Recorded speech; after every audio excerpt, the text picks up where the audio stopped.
এটা শাহিওয়াল জাত, আর এটা হলো ফিজিয়ান জাত। এটা প্রায় 800 কেজি ওজন আছে।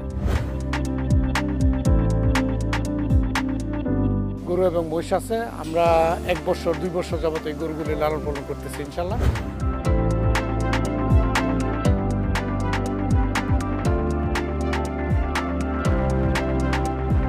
আমি যে গরুগুলি পালন করি, এখানে গরু মোটা তাজা করার জন্য কোনো ভ্যাকসিন দেওয়া হয় না।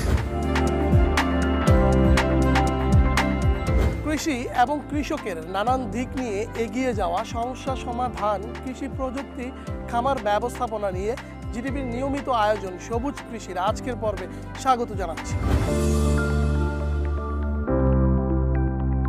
সবুজ পথে সমৃদ্ধির গল্প নিয়ে আব্দুল্লাহ খান মুন্নার উপস্থাপনায় কৃষিভিত্তিক অনুষ্ঠান সবুজ কৃষি দেখবেন শনিবার সকাল 9টা 30 মিনিটে।